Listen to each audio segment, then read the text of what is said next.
بسم الله الرحمن الرحيم. كسر دو من فانتاستيك وقصة قرن الميديا مهلا سعادة هوسبيتال حماد كسر أي مهلا سعادة هوسبيتال هوسبيتال كامل هوسبيتال لا سعادة كهون قلاه سودا كمان هل وكم لها هوسبيتال دي لا سعادة لكني لو عايز غفرها بالنا كذا هاي قبل كسر مركي هاي كذا على دباتي وصليد لا سعادة كذا على ودك شعبها هي مقالة سعانود وكل أي حسوقة بلارن لو بيستي شعبكي باتدي عيالكي ووايلكي مقالة كسونا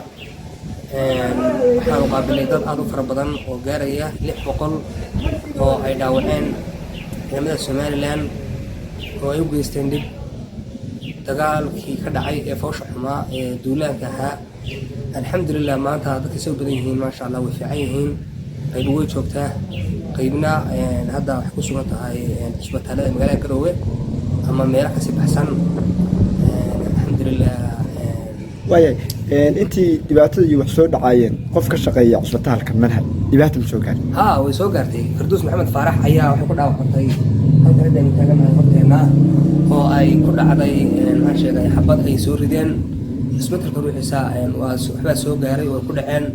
Firdaus hadda ku qalan Muqdisho oo taala oo aan leeyahay goor gaari ahayd war firfircoon bay ahayd Ilaahay subxaanahu wa ta'aala ha u booganayo oo nu ducaynayno marka waxyaalo soo tuureen dhibaatooyin maxaa xusi ka dhacayeen gaarsiiyeen wax badan bay gaarsiiyeen way xagga sare ku dhufteen oo dareem kartaa dad meel dad beeshiga joogaan oo dad dhaawac yaalaan oo lagu shaqeynayo oo dadkii xaggana maxay sheegay hoosta laga shaqeynayo xagga sare laga garaacayo dhibaato leedahay haajad marka way aad ba u mahadsantahay maama adam